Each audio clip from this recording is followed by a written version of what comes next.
Welcome to the Rise of the Challenge podcast. Join me today. He's a type 1 diabetic, a diabetic fitness and nutrition coach, and the host of the Insuleoin Podcast. It's Eoin Costelloe. How are you doing today, Eoin?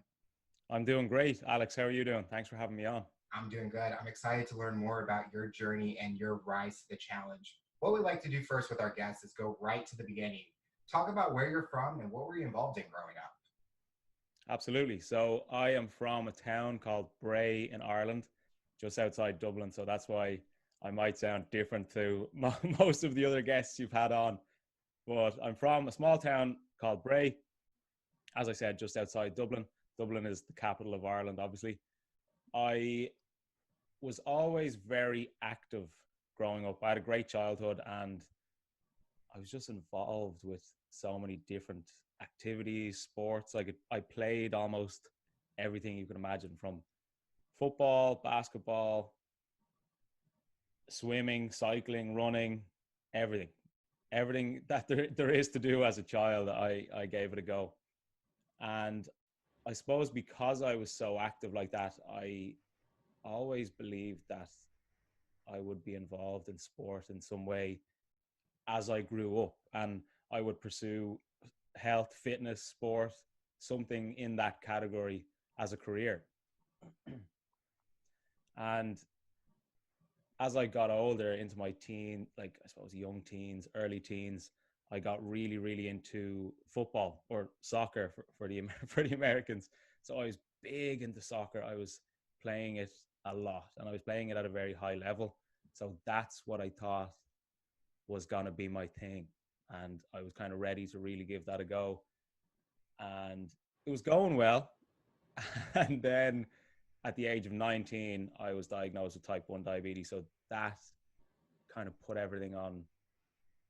I suppose it was a big halt for a while I kind of got to grips with the whole thing. As you know, Alex, you know how complicated that whole situation can be. And from there, I kind of quickly learned how important consistently staying fit, staying healthy, looking after the food you eat is for living with diabetes. You know, depending on what you eat, how you exercise, even how you sleep, that will benefit your blood sugars in a massive way. So from that, I just steadily, I suppose, in a sort of obsessed way, just started learning so much about diabetes. I was just, as I said, obsessed with it. I just couldn't get enough of it. I was fascinated about why this had happened to me, what was happening in my body every day, and why are my blood sugars sometimes good, sometimes bad. And from there, I feel I got a good control of my diabetes from, like, shortly after I was diagnosed. I think after the first 6 months or a year, I had a good hold of it. I just had a good understanding of it. And then I basically set up an Instagram page, social media, kind of promoting a healthy and a happy life with diabetes. And then it just snowballed from there, really. I began personal training and specifically working with diabetics. And that's kind of what I do, what I do now. Growing up, you talked about the different sports that you played. Was there ever one that you stuck with? You talked about playing soccer or football, but were there other sports that you were kind of like, maybe I could see a passion in and go even farther? Or was it I more think, just for the fun of it at that time? yeah, it was, I, anytime I played sport, of course, it was for the fun of it. I was just kind of naturally athletic, and I really enjoyed playing sport and being active. So of course it was fun, but I've always inherently been very, very competitive. So anything I did, I wanted to do it to the best of my ability. I wanted to win. I wanted I just wanted to be good at things that I was doing. I don't know why that is. I just always wanted to succeed in a way. But when you ask specifically about a certain sport, I was big into running. I was a sprinter when I was younger. I would do 100 meters and 200 meters, and I was quite good at it, and I was winning races. And then I would also do long distance stuff, and I did a couple of triathlons as well. but it didn't kind of grab me as much as soccer did, in a sense, where I really, I suppose, truly believed that I could pursue it as a career. Soccer for me when I was growing up was like the sport that I played all the time. But then I think my passion left me when I just had a team that just did not care. And like you said, you were competitive. I was competitive also. I'm still competitive today, even if I'm playing games or something, card games, board games. It's kind of sad, but I just enjoyed that like competitiveness with getting out on the field and playing. And then I went through each different sports, and I was playing baseball, but then I had was diagnosed with diabetes, and that kind of put me on like I don't want to risk anything at the moment. But I've learned a lot about myself playing these sports. Did you learn something big about yourself playing sports that you didn't know about? Not, I'm sure I did learn a lot of things. I think it's a great environment as a child to be around a sports team or even a solo sport, because you learn to be disciplined and you learn to be hard work. And particularly if you you want to succeed or you want to do well or you want to win, having that sense of discipline is a massive part of it. So I think for me, not that I learned about myself, but I built a steady routine, and that could kind of be translated into every other aspect of my life. Excuse me. I just feel from a young age, because I was consistently playing sport and I was playing it at a very high level, I quickly learned that you get back what you put in. Mm-hmm. So if I'm consistently training and I'm eating the right foods and I'm in a good headspace, then that's gonna benefit me on the pitch. And you can use that. I feel you can use that logic essentially to every other aspect of your life. You get back what you put in, and for me and you specifically, Alex, you get back what you put in with diabetes. If you don't work on your diabetes, or you don't work to educate yourself or look after the food you eat or exercise in certain ways, you're not going to get back what you want. You're going to be feeling awful. You're going to have a very difficult time living with diabetes. So I feel the standout benefit of sport, I feel, over the years was definitely building that sense of routine. I think that's a great point. Even like for us as diabetics and anyone, whatever you put in, even when you're working, like the amount of effort you put into a task or a project, that's what the results are going to get. And if you put minimal efforts and then your boss is like, well, why did this come out so poorly? You now realize why it happens. And I think sports is one of those things where you learn like teamwork, discipline, responsibility, honest, all those different characteristics, but you use those in now when you grow up. And if you didn't have that mindset back then, you can kind of see it affecting you and how you're able to interact with people nowadays. So it's one of those things where I think that kids should be into an activity or something at a young age to generate those skills as they get older in a way. Did you have any motivations, inspirations growing up? Someone that you looked up to? Do you mean specifically in sports still, or just in general? No, just in general. I think my parents have always, I know it's a cliche thing to say, but my parents have always been people that I've looked up to and respected with very high regard. I've held them at a massive height in my own head, really. You know, they're both retired school teachers now, but just how they are as people and how they brought me and my brothers up, and the integrity they've showed over the years and the hard work they've done, always just kind of rubbed off on me. And I feel even from a very, very young age, that was subconsciously kind of being ingrained in my mind, that sense of hard work, honesty, integrity, just being a happy as much as you can and good person, really. So even to this day, they're always people that I look up to, and hopefully will be like them someday and aspire to be like that. Was there ever like a moment that stands out for you that you're like, wow, I want to follow in those footsteps in a way? Not saying like from a job perspective, but like from a persona characteristic aspect.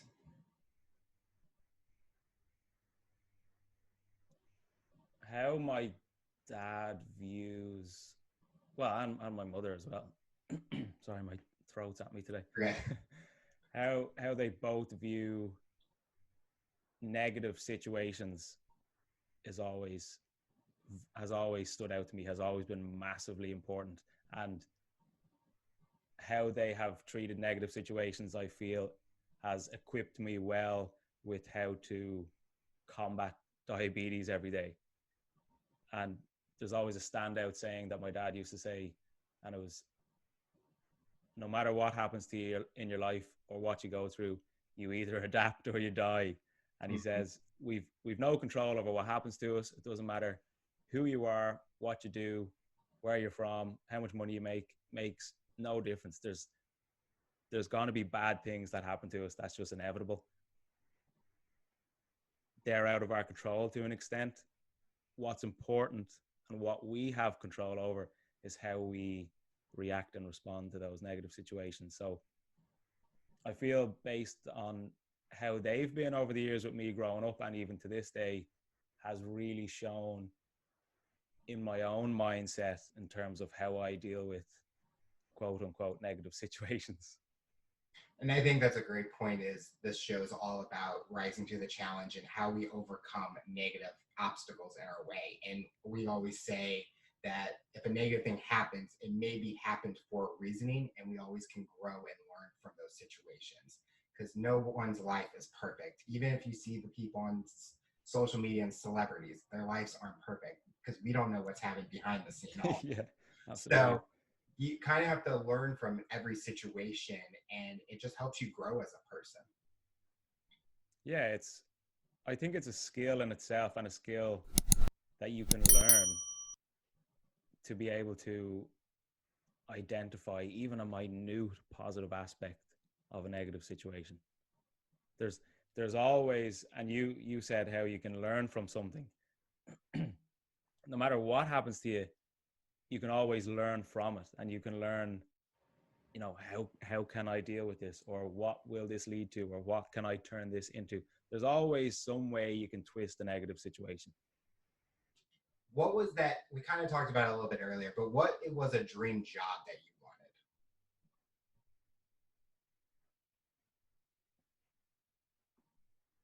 Always wanted, actually I have two. So the big one was a professional soccer player. That one didn't happen, obviously. Hey, you never know nowadays. Well, yeah, well, I think that ship sailed for me, unfortunately. And the other one was I went to art college for 5 years and got a degree in animation. So for years, I think I wanted to be an animator. Well, at least I worked towards it for 5 years and got a degree.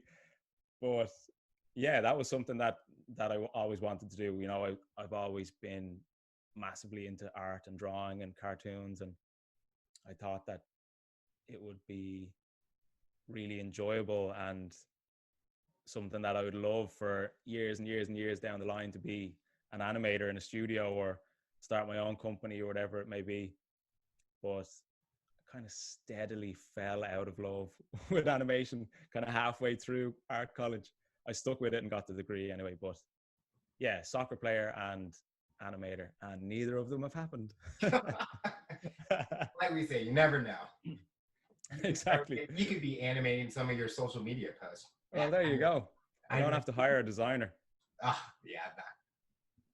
So when you were going to college to study animation, was there a specific project that you saw or you were looking at, kind of like, ooh, I really want to do that. I want to kind of do that kind of style in a way? I think during college, when I was growing up, my whole life I always loved Disney, and I love those old style hand drawn Disney movies. I just think even to this day they're just phenomenal. So I always wanted to do something like that, and I always appreciated the stories behind them, and how they make you feel happy, sad, worried, whatever it may be. And I was always fascinated how an animator could tell such a compelling story in a sense with cartoons. So that side of it, I really was into. But there wasn't really one that stood out to me. I was always interested with how and why certain movies or scenes would make you feel a certain way. But there wasn't really any that jumped out at me, no, that I can recall. Well, I mean, Disney is one of those companies that is basically seen a lot of transition through the way that they make movies, where you have this Fantasia, like that kind of style, to where it's now 3D animations and stuff, and it's just unbelievable to see the transformation that they've done. So, I mean, that's a lot of people's dreams, is to work for Disney. And when did you start noticing that your love for animation was falling away? So I started consistently going to the gym and training when I was, I think, my second year in college. So I was about 19 or 20. And that was just something I loved. I really, really loved going to the gym. And still to this day, it's my favorite part of the day. I just really enjoy training. So I was doing this consistently, maybe 4 or 5, even 6 days a week. And then obviously still going to college. And I think how some of the classes were taught, and I think unfortunately I feel my experience in college didn't do me a lot of favors in terms of my love for animation itself, but a lot of it had to do with the fact that my love for training was steadily growing. And I remember there was a day in college where we were preparing for a presentation we each had to do for, I think it was just some project we had to do. And I was sitting in the class listening to other people's presentations, waiting for mine. And I was looking forward to it and whatever it was, but I turned to my friend and I was like, I wish I could go to the gym as a job. And it's like a weird thing to say, but it stands out to me in my own mind now, because it was almost like a turning point where I was like, I've just said that out now, and now it's something that I almost subconsciously was thinking about. But then I was thinking, how could I do that? How could I have a career where a lot of it is due to, or a lot of it, you need to go to the gym. It's a big part of it. And then I was thinking, I want to train diabetics, and I see the benefit of healthy living, exercising, healthy eating with diabetes. So I think that was kind of the turning point. But that was like maybe second year in college, so I had another 2 full years to go. But I feel I was in that deep already. I thought I'll just get the degree here, then move forward. Yeah, there's a lot of people where they kind of find they have their mindset on like one area. And then as they're learning, they're like, okay, this isn't for me. Or I don't know what's next for me in that way. And you kind of found it where it's just the daily tasks that you do working out. And that's when you start kind of almost being an entrepreneur in a way and thinking, well, how can I make this a business? How can I do this to help people? So it's one of those things where you kind of, I tell even my friends, try different things, because you never know what you're going to like and what's going to stick. So as you mentioned earlier that you were 19 when you were diagnosed with diabetes. 19, yeah. Talk about the road till that point where you got diagnosed. How are you feeling? We all have that story where maybe our bodies weren't like reacting to certain things normally. Yeah, of course. So it was 2011 or 12. I can't remember correctly. But anyway, I was on my Christmas holidays from college. So in Ireland, when you're on your Christmas holidays and the 2-3 weeks leading up to Christmas itself, it's a lot of going out. It's a lot of going to bars. It's a lot of partying. It's, you're seeing your friends. You're spending time with family. The drinking age in Ireland is 18, just to clarify. So I was off college and I was a carefree 19-year-old to an extent. The only thing I was worried about really was how many days left do I have before I have to go back to college. So I was going out a lot. I was going to bars, and I was naive at that age in terms of diabetes. I knew nothing about it. So the thought of me being diagnosed with diabetes was just, it was something that just never even crossed my mind. Here's me thinking, I'm an invincible 19-year-old. I'm fit, I'm healthy, I look after myself. Nothing can ever be wrong with me, Such a naive thought to have. But anyway, I was really, really, really thirsty. And I'm sure you know this, Alex. You just have this unquenchable thirst. Yep. And I would justify that thirst because I would say I'm only thirsty because I'm hungover from the night before. I've had 10 pints the night before, so that's why I'm really thirsty. And I just remember it so vividly. I was standing by my sink, just pint after pint after pint of water, and it was as if I wasn't drinking anything at all. Now, that didn't even ring alarm bells for me, because I was thinking, you know what, I'm going out tonight too, it doesn't matter. I had lost about 25 pounds in the space of a month. But I didn't notice that really, because, when you see yourself in the mirror every day, or you don't necessarily notice physical changes because they're more gradual. But I had seen I bumped into a friend that I hadn't seen in a while, and she came up to me and almost alarmingly, she kind of blurted out, you look really different. And I was like, what do you mean I look different? And she goes, I don't know, you just look different. And looking back now, it's obviously because I had lost so much weight in such a short space of time, and she hadn't seen me. So still, I wasn't really thinking or worrying about it. And my parents were kind of silently concerned in the background. So they suggested, without overly concerning me, they said, go down to the local GP, get a blood test, just make sure everything's okay. So I initially refused, because I was like, I'm fine, there's nothing to worry about. But then I gave in and I said, I'll go down, I'll get a blood test just to reassure you guys that everything's fine. Went down, got a blood test, and about 2 days later, my doctor called and said, you have type 1 diabetes. Wow. You need to go into the hospital now, because your blood sugars are unbelievable, dangerously high. So I rushed into the hospital that morning. Within about 30 minutes, I was on a drip, and my blood sugars were like 680. And they said I was less than 48 hours away from a coma. So it was an intense couple of days, I have to say.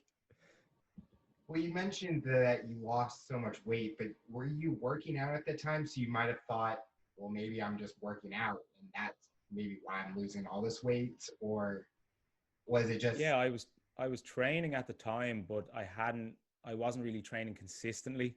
So it wouldn't be the same as if today I was diagnosed, where I would lose loads of weight, because it would be much more noticeable. But because back then, as I said, I kind of justified it for, going out drinking more around the Christmas holidays, maybe not eating as much food because I was drinking more.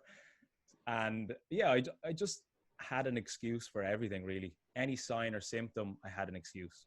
So me associating diabetes with myself had just never even crossed my mind. I can definitely relate to having the hard time to admitting to symptoms. When I was diagnosed, I was 11 at the time, and I came down the stairs in the morning right before school, and my whole left side of my face was like, eyes were swollen shut, kind of like a mini stroke in a way.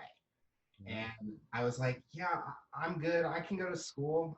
Nothing's wrong with me. And they're like, no, you need to go look in the mirror. And I'm like, what? I look fine. As I can't see out of one side of my eye. Yeah. So my mom just sent me to the doctor, and I was admitted to the hospital with something called bacterial meningitis, which deals with something in the spine.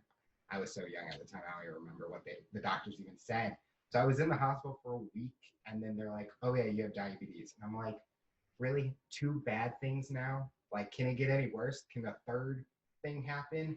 So it kind of like changed my mind at a young age. Like, I need to seriously, I was living a normal life and everything. Yeah. But as you were mentioning with like at the time when you were diagnosed with like drinking, going out, eating, all that, during my days in college, I stayed away from alcohol. I mean, I drank beer. If my family's watching, they know I did. But I just stayed because I would see my friends and they're going like crazy. And I'm like, imagine if I was doing that and they're all in this state and something bad's happening to me, they're not going to do anything about it. They're going to see me sleeping on the ground. They're like, oh, he's just taking a nap. So I had like a different mindset at that time where I'm like, I have to be like the parent in a way. But to me, I still enjoyed it. But the eating, the holidays times, it's the hardest part because I'm like, can I have that? Can I have that? Can I have that? But it's just it's like one of the things where I've had to learn to admit, like, if there's something wrong, I need to take care of it. And I always talk about this story literally in January. I woke up, it's like 9 o'clock. I was supposed to be at the office for work at 8. And my boss is calling me and she's like, where the hell are you? I'm like, oh, I just was on the phone with someone. They're like, who are you just talking to? And I was like talking to one of our employees and they're like, you don't sound right. And my boss has another coworker recording our conversation because they thought I was on drugs and alcohol. And I'm like, well, it's Sunday. I'm not doing any of that. I mean, it's football season at that time. But they showed up at my door and they're like seeing me walk around my house, kind of like acting like I'm drunk. Sent me right to the hospital. I'm like, I don't need to go to the hospital for anything. But yeah, it's crazy where our minds, we have a hard time admitting, maybe not for you, but I know for me, I had a hard time admitting things that were wrong. Because I'm one of those people that I try to be strong and just going through it. Did you have moments where you had that mindset of, I'm struggling, but I don't want to reach out to anyone? All the time. It's I was the only one out of my family that didn't cry about me being diagnosed. Oh wow. Now I'm not saying I'm a tough guy or anything. It was something that I just took on the chin. And not that I wanted to reach out to people, but I felt I never needed to, in a sense. When I was diagnosed, obviously it's very, very difficult to get your head around it initially and to understand that this is a overnight life-changing situation. So you go into the hospital, everything's fine. When you come out, you have to inject yourself multiple times a day. So it's definitely a big change. But I think my mindset was always strong around it, where as I said earlier, had the ability from a young age to see a negative situation as a negative situation, but twist it around and make something positive out of it. So it's easy to live that way when everything is going your way. It's easy to say everything it's easy. What am I trying to say here? It's easy to say that if something negative happens, I'll react in a positive way. When everything's positive, it's easy to say that, but it's tested when something negative happens. And that ideology, I suppose, and philosophy that I had was tested when I was diagnosed with diabetes, because this was a massively negative situation for me to see in my own head, can I make something positive out of this. And I have done, which I'm proud of, and I wouldn't change it going back to it. So yeah, I was the only, I think I was the only one out of my family that didn't react emotionally to it in a weird way. Yeah, I think that answers your question. Yeah, my family was crying. I'm like, guys, it's just this. Can't be that bad. 14 years. Had you known anything about it though at the start? No. Yeah. Like, they always say, like, oh, someone in your family might have had it. And I'm like, I have no idea who in my family has had it. No one is telling me that anyone had it. It's like it came out of nowhere. I mean, you see the commercials all the time on TV, and they're like talking about diabetic products. I'm like, oh, I don't have that.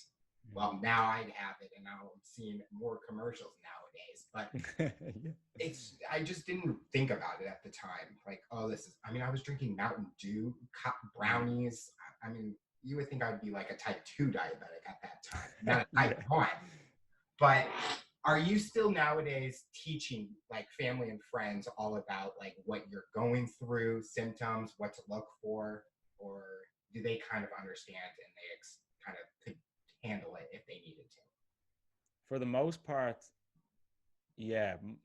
The vast majority of my family now would be experts on diabetes, just from listening to my podcast and just being around me so much. It's hard not to learn stuff when you're around me so much, because diabetes, as you know, Alex, is just such a massive part of your day all the time. And it's a massive part of my career. So it's always on my mind anyway, Yeah. So yeah, of course, there's family and friends where they might say, oh, can you eat that? Or I only gave you half a slice because I know you're diabetic. Or you've heard them all before yourself, I'm sure. But no, for the most part, they they know a lot. Well, they better know a lot, or else I'll be giving out to them after all this time. But no, yeah, I think most of them know a lot. Did your fitness routine change at all from before you were a diabetic to now where you are a diabetic? Do you use the same schedule, or are you more aware of symptoms and like what exercise you're doing at this time, what your blood sugar is? Of course. So like most things, well, pretty much everything is more complicated when you have to monitor your blood sugar 24/7. So I've almost built my training routine around my diabetes, and then built my diabetes around my training routine.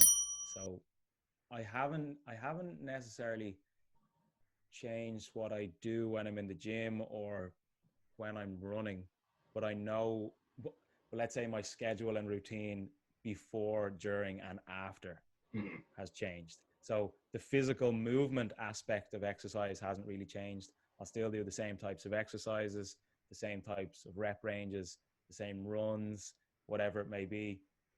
But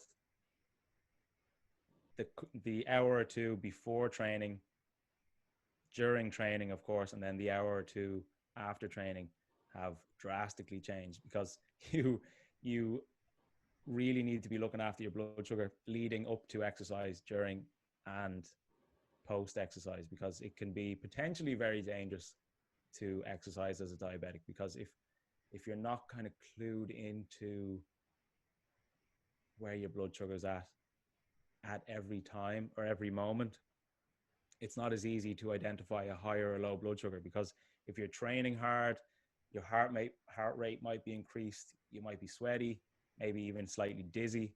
These can all be signs and symptoms of highs or low blood sugars. So you might be able to dismiss a high or a low and say, I'm just training, I'm not going high, I'm not going low, whereas it could be. So yeah, I just think my routine around it has completely changed. More rigid, a lot more stringent with my time leading up to it. I have to make sure everything's just exactly right. See, I wish I knew that a couple years ago, because I wasn't like that working out. I didn't check before. I was like, oh, I'm fine. I just need water or something. But now really like taking a look back during this time, especially during the pandemic, it's kind of like been a self-reflection in a way where I need to look back at what have I been struggling with and what can I do to change. And so following like you has helped where I can be able to say, okay, I'm doing this right, but I can change this and not feel bad about myself doing that. So it's definitely has helped hearing someone else say what they've gone through and okay, I'm going through something similar. Let's try it differently. I'm always one of those, I'm gonna try something. I'm not gonna just Yeah, absolutely. And specifically with diabetes, I always say all type 1 diabetes is the same, but no type 1 diabetic is the same. You know, correct. all our schedules, all our routines, all our bodies, our activity levels, our hormones, our stress, our jobs, whatever it is, they're all going to be different to each other. So there's no one size fits all with type 1 diabetes. So it's important for people to kind of have a general overview of information of diabetes and then specifically tailor it for themselves, for their life, for their work, their stress, whatever it is. So it's just important for you to kind of always have your diabetic mind switched on, you know, and constantly be analyzing how and why your blood sugars are a certain way.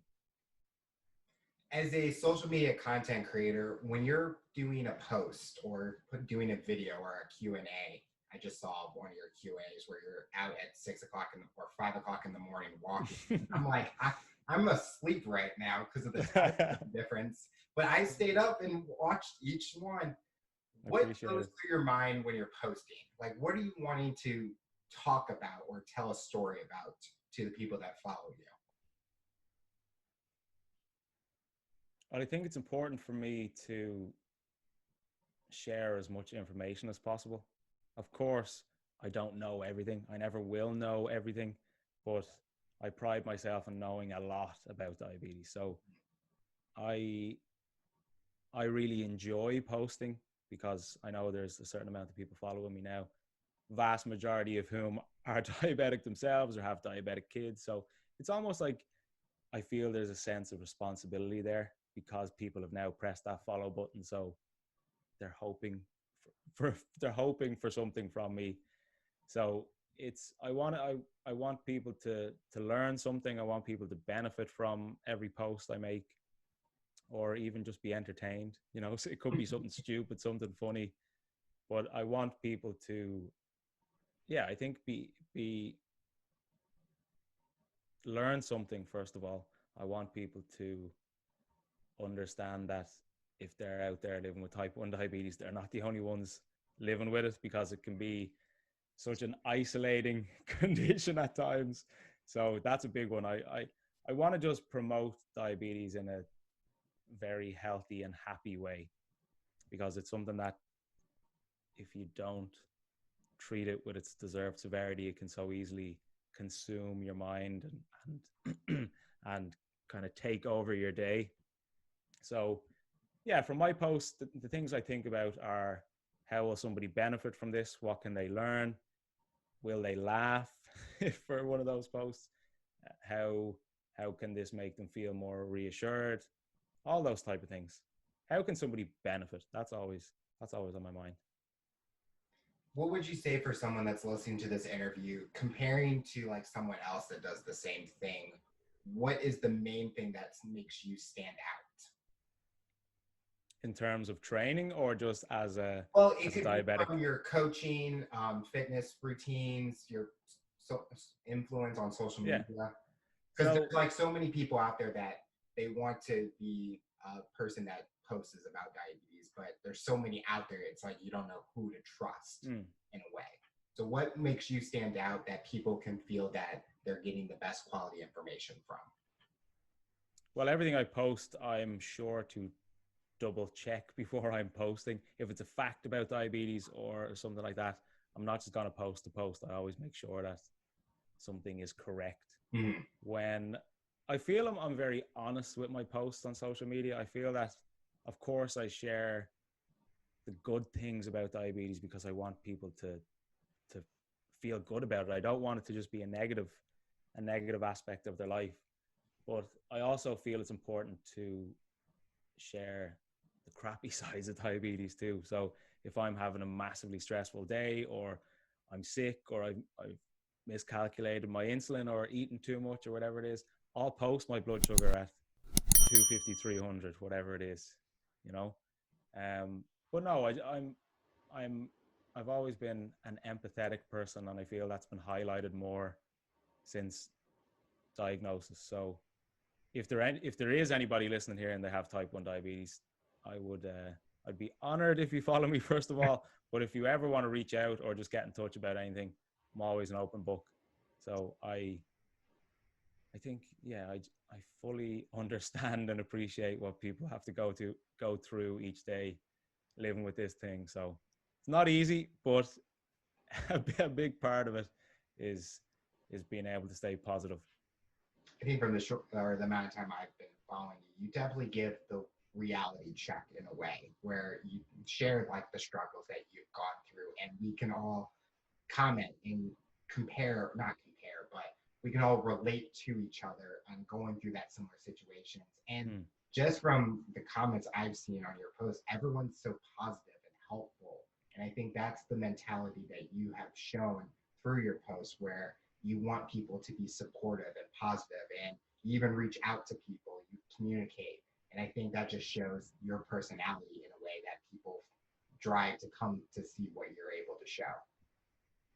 Thank you. I appreciate that. I'm delighted to hear that. What opportunities have you gotten through the fitness side? Is there anything that you've like talked to, like videos, YouTube channels, all that kind of stuff? In terms of connections I've made, or yeah, like you talked about, you're a fitness coach also. Have you been given any opportunities to do stuff outside of like diabetes fitness and stuff? I have been a couple times, but I'm very reluctant to step outside the diabetes world. I want to be specifically a diabetic trainer, and that's what I am. I do, and I have trained quote unquote normal people in the past. They're a lot easier to coach because you don't have to take on board the whole diabetes side of things. Yeah, like there's been a few opportunities in terms of like training other people, or doing kind of group projects, whatever it may be, with people who aren't diabetic, but it's not really something I want to do. I've always just kind of honed in on the diabetic side, but for me, because it's just me. I don't work for a fitness company or whatever it is. It's just me. It's just my coaching, Insuleoin coaching. So because of that, I want to just hone in on diabetes, as I said, and just perfect people's blood sugars. I want people to understand their bodies. I want people to be able to analyze their blood sugars, analyze their diabetes every day. So it's not like I work with you for 4 weeks and then you're out the door. I like to work with people for ongoing basis, 3, 4, 5, 6, 7 months. So they really, really, really understand their diabetes, because this condition isn't going anywhere anytime soon. No. So the sooner you can get a grip of that and get a grasp of the whole thing, the healthier and happier you'll live. What's the most rewarding part you get out of helping someone or coaching them? Just seeing the transformation of, it's not necessarily a physical transformation. Of course, that comes in time too. If you are a personal trainer or a fitness coach, that's what you like to prioritize as well. But for me, the most rewarding side of it is seeing somebody's mindset change around it, because vast majority of the time, the people that reach out to me and the people that I start to work with are people whose blood sugar are all over the place. That's why they're reaching out. They are people who may not be confident in their diabetes. They might just feel completely helpless with the whole thing. And I sometimes can't describe the feeling getting off the phone with a client or getting a message from a client that says, you have like changed my diabetic life, basically. And somebody that I just finished working with only a few weeks ago, had a great time coaching her. She was always really, really hardworking, and I appreciate people who work hard with me, and that's what I expect, because you're not going to see results otherwise. But when she came to me, her blood sugars were consistently, well, let me just calculate into the American readings. So her blood sugars were consistently over like 250. Oh, wow. So yeah, like and because she had lived this way for so long, her body almost adapted to being at that height. So when she would come back down to, you know, even 200, 180, she would feel as if she was having a hypo. So when I was working with her, I kind of steadily saw that mindset shift of her understanding her diabetes, her understanding the importance of really getting a grip of this thing, getting her blood sugars down, and just creating a higher standard for her diabetic health. And as I said, we just finished working with each other a couple of weeks ago, and she sent me a text saying, "You've changed my life." And she goes, if I didn't reach out to you, I would have been dead in 10, 15 years. Maybe not dead, but Something serious could happen too. Yeah, well, but that's the reality of it. If you don't treat this thing seriously and you don't get a grip of it, there's some bad things down the line, you know. So that means more to me than anything really. Did you get emotional when she sent that text? Nearly. Nearly. Yeah, I did. Of course I did. It's like you don't want to admit you were. It was not like no. crying. As I said, I'm tough. Is there always a goal or is there a goal during this time that you want to hopefully accomplish as a diabetic or a fitness coach with diabetes? Is there something that you haven't been able to do yet that you're hoping maybe in the future that you're able to do? Well, my podcast that's called the Insuleoin Podcast, Redefining Diabetes. I called it that because essentially I want to redefine diabetes, and I want to do that in two ways. I want to redefine diabetes to the general public so that they can differentiate between type 1 and type 2 and understand that there are also other types. I want people to realize how serious this thing is. I want people to not jump at, oh, you ate too much sugar as a child, or you can't eat that because you're a kid. I want people to just understand it better. And then the other side of redefining diabetes is I want diabetics to redefine it in their own head. I want them to not view it as an overwhelmingly negative aspect of their life, and help them understand that, yeah, it's not ideal. Of course, we'd rather not be diabetic, but it can be positive. It can be something that teaches you discipline. It can be something that gets you to exercise more. It can be something that makes you treat your nutrition better. So redefining diabetes is for the public, and redefining diabetes is for a diabetic specifically. So I think that's I don't even know how that would happen over time, but that's a big one for me. I just want to change the perception of diabetes worldwide.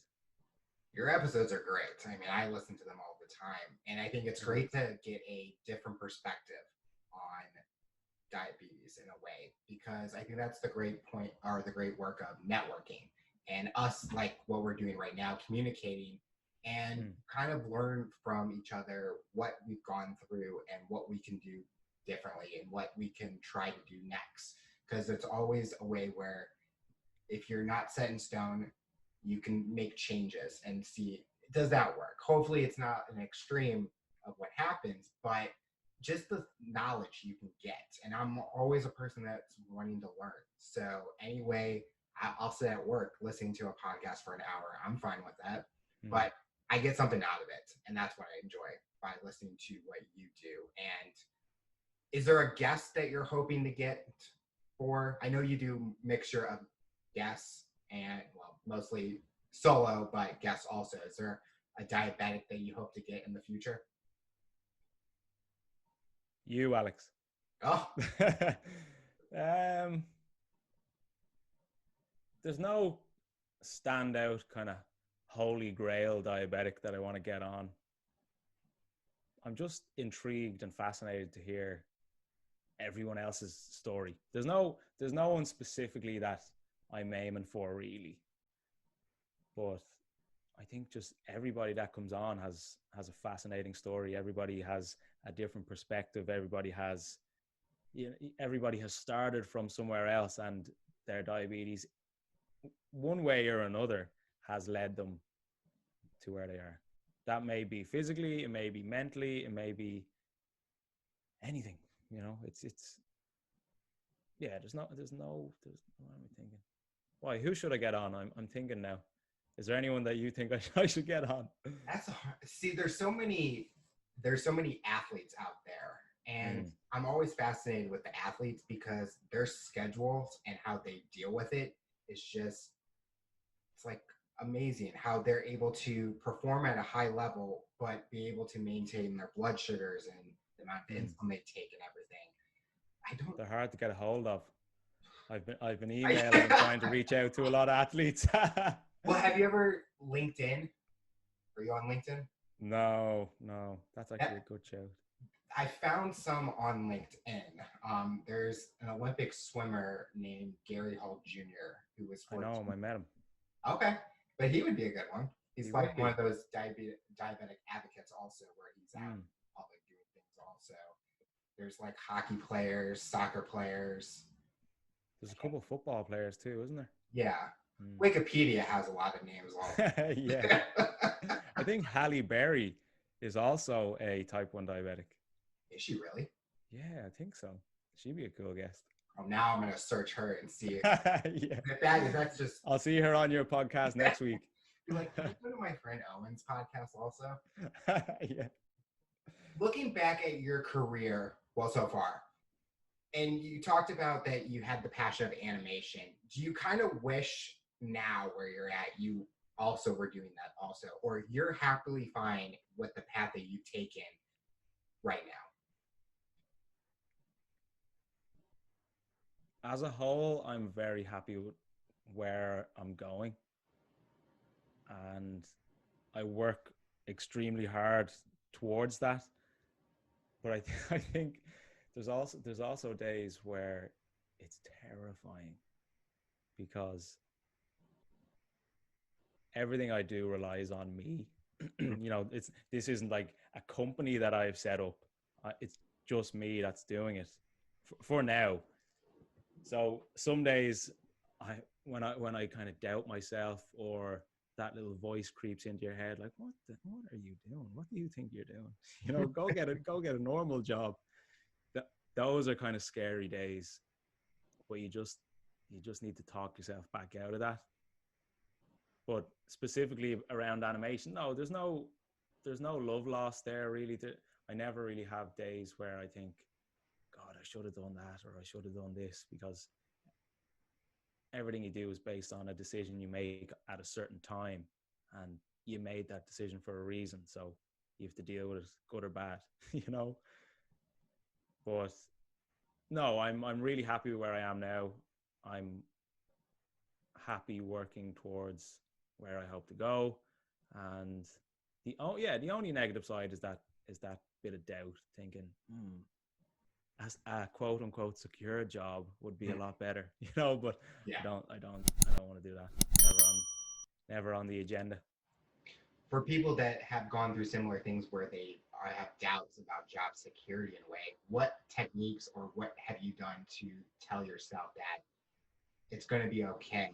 I just need to keep on doing what I'm doing, and everything will follow through in a way. I think the number one, now don't get me wrong, it's not like I'm massively successful in any way. It's just like I make a good living for myself and I love what I do. the biggest thing that would jump out at me is just having a passion for it. Because if you're relying on yourself initially to get something off the ground, you're going to need to put in a massive, massive, massive amount of work. And if you're not enjoying doing that work, you're not going to do it. So it needs to be something that, of course, it's not going to be perfect all the time. And there are going to be days where you want to pull your hair out, but they come naturally. So yeah, I think having a passion for it is massively important. And then on the days where you're doubting yourself or you're kind of second guessing what you're doing, just identifying that, being able to take a step back and reassure yourself with the more positive side of your mind, I guess. Definitely positive mindset is definitely key. You talk about this on my show all the time, where anytime that negative thought comes in your brain, it's now a roller coaster in a way. And if you have that positive mindset, you're going to be able to go for your goals, short-term or long-term. You're going to feel better mentally and emotionally and physically. You're going to be able to get yourself up out of bed and go for what you want to go for. And I've had those moments where passion wasn't there for something I was doing. And the first thing I'm like, well, I need to get out of this. But I had to kind of take a step back and be like, everything happens for a reasoning. Just keep on going. And definitely with my show, the passion's there. And I know that it's going to be a lot of hard work to get to where I want to be. I'm not going to be some mega TV sitcom right now or TV show interview, which that would be pretty cool. I will Never know. You never know. I mean, I just need to be a little bit funnier, but I'm not funny at all. But it's one of those things where we're both passionate about what we want to do, and we're excited to see what's going to happen next. So talk about, what does the future look like for you professionally and personally? What do you want to accomplish in the next few years, knowing that a pandemic's going on at this moment? Yeah, it's certainly uncertain at the moment. Well, for me personally, I want to just keep building what I'm doing. I want to, over time, build my coaching business, get more people on board in terms of other coaches that I can work with and that kind of thing. There's, yeah, a big thing that I want to do, not that it's going to benefit me financially at all, but I want to speak in colleges and schools about diabetes. A big thing I wanted to do was go back to maybe even the school I was in or a college that I was in or whatever it may be, and speak to people at a younger age, because I know that if I heard from somebody like me when I was 19 and diabetic, I definitely would have felt better, because it's reassuring to hear from people who have kind of been through what you're going through at that time. So that's a big one. Just, I really, that's been on the agenda for a while, going back to schools and colleges and hopefully spreading the diabetic gospel. Well, you brought up a good point, and not to sidetrack, you talked about going back to places and talking from your perspective. Is it a lot easier for someone that is a diabetic to listen to someone that's a diabetic, or like how we all go to doctors, but they might not have diabetes, so they might not understand the things that we go through? How would you view both sides? Which one would benefit a person more, and which one's helpful for them? See, it depends. Of course, it's important to hear other perspectives from other diabetics out there. But you need to be careful to take advice from other diabetics if they don't necessarily know what they're talking about outside of their own experiences. Mm-hmm. But of course, there's obviously huge conflict around the fact that we potentially go in and see our doctors 3 months, 6 months annually, and we're being told, why did you do that? Or why don't you do this? And you feel like saying, well, you don't live with this thing 24 hours a day. You know, there's a big difference between learning about diabetes from a book and living with diabetes for every single second of every day. The doctors don't wake up at 3 a.m. hypos. The doctors don't get pissed off when their blood sugars are very low, and they're so irritable if somebody speaks to them, they get a smack. Not that that's happened, but you know how that feels. So it's important for people to hear from both. Of course, practically and technically, in a sense, we need to hear from doctors and medical professionals because they know what they're talking about, obviously. But we need to hear from other diabetics, and that's why the online diabetic community is so important. And I've benefited hugely from it. Speaking to people, connecting with people, even chatting to you today, Alex, just hearing that other people go through it makes you feel less overwhelmed, makes you feel more reassured, less isolated. So it's important to get both sides. What do you think? So I'm one of trust me, I've wanted to like back talk to my doctor so many times. Yeah. You weren't up at 3 o'clock in the morning with a 30 blood sugar trying to like make it to your kitchen or something. Mm-hmm. I prefer listening to a diabetic more. The only reason I say that is because if you ask a question like, if you've gone through this scenario, what would you do? I can't really ask that with my doctor. Like, how did you go through this scenario? But when the doctor may know like the insulin sensitivity for me a lot more, but it's one of those, it's mixed thoughts. I mean, I go to him, my doctor has been able to like, if you have a question, email him right away. So that's helped a lot, but it's kind of like, what do I ask him? Like there's some things that I mean, I go on Google, but Google is like the worst place to ask a question. I mean, it's like looking up WebMD. It's like, nope, not doing that. But I'm mixed on those things. But I always have to ask other diabetics because when you're coaching someone, they're trusting that you know the information, you have the knowledge according to, since you don't have a degree in chemistry, biology, all that stuff. So it's always interesting to hear, but I think we both kind of feel the same way where there's some things that we can talk to a diabetic about, and then there's some things that we can talk to a doctor about. If I had to pick one, it would definitely be diabetic. Yeah. Over the years, I've learned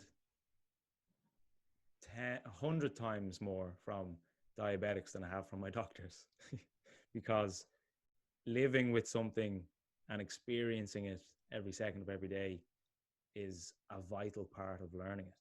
You know, essentially we're all experts of diabetes because we've lived with it so consistently for so long. So I would be more confident about hearing experiences from another diabetic than I would hearing from a doctor. It's kind of weird to say, but that's the reality of it, really. Well, it's like if you're trying to ask a diabetic, well, what's your carb ratio? It's like, okay, they're going to say one answer. Your answer could be completely different. Oh, yeah, true. Change your carb. A lot of that comes down to yourself figuring that out. I'm going to go to my doctor to ask that question. For someone that's listening to this interview, based on your industry that you're in, what tips or advice would you give them to rise to their challenge to become knowledgeable and an expert in the fitness and diabetic coaching community?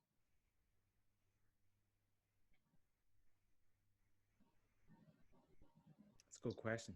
We ask the tough questions on here. Yeah. Again, it's just about having a passion for it. And I think having that sense of empathy, you know, this isn't something that you can jump into because you want to make a quick buck. This is something that it's, you know, I'm in it for the long game, and it's something that I really enjoy doing. And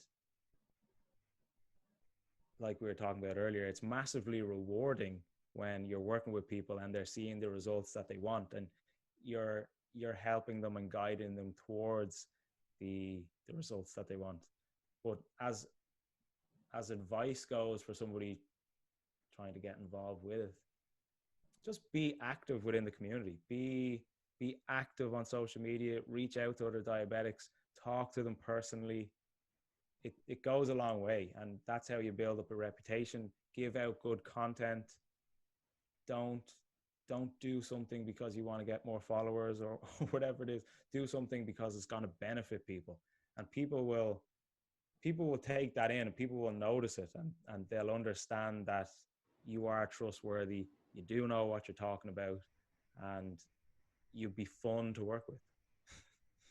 No, I totally agree. It's like you kind of have to do it for not the followers or the likes. You have to do it for the impact that you're going to make in helping someone over time. The final question I'll ask you, based on your journey and experience, for someone that's listening to this interview, what tips or advice would you give them to overcome their challenges, accomplish their goals, and rise to their challenge?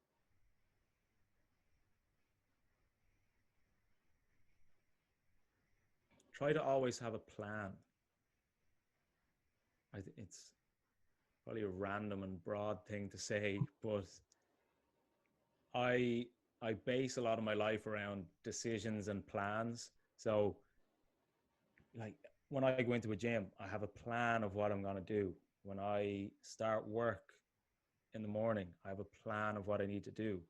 If you don't have a plan with anything you want to do, if you don't have a plan with your diabetes management, if you don't have a plan with your work or where you want to be in 2, 3, 4, 5 years, it's not going to happen because you're working towards nothing. So I think physically writing stuff down, I'm a big believer in lists. I love writing lists. So when you physically write something down, it's easier to visualize it. It's easier to make it real in your own head. And once you can make something real in your own head and you believe it, then you can make it happen. So it's almost like shooting so far ahead that it's just way out there. But once it's there written down, you can take steps back further and further to where you are now and make a plan that leads back to it, if that makes sense. No, it does, because I'm a goal setter in a way. So like notes in my phone, notes on my desk here about what do I want to accomplish? What's next for me? Like, what do I want to see in the next month, year, even with the diabetes part? And if I'm seeing the words, it makes me kind of keep thinking about it. If I don't write it down, I'm going to forget about it the next second because I'm going to be doing something else. So it keeps me motivated and keeps me on top of making sure I'm trying to accomplish those things in a way. If you don't write it down, it's just an idea. Yeah. And I feel when it's in your head and you put it on paper, then it turns into something physical. Then you've put it somewhere. You've put it into the world. You've almost, to an extent, made yourself accountable to it in a tiny way. But if you just think of it and it's an idea, that's just going to brush past your head in the next 5 minutes and it's gone. So decide what it is you want to do. As you say, Alex, make a goal, make a plan, write a list, and make it happen. Yep. Oh, and I want to thank you so much for coming on the show and talking about your rise to the challenge. I've definitely learned a lot, and our listeners are definitely going to learn about the journey that you've taken, and we're excited to see what the future looks like for you. Thank you, Alex. Much appreciated. I was delighted to be on, and I'm sure I'll chat to you soon.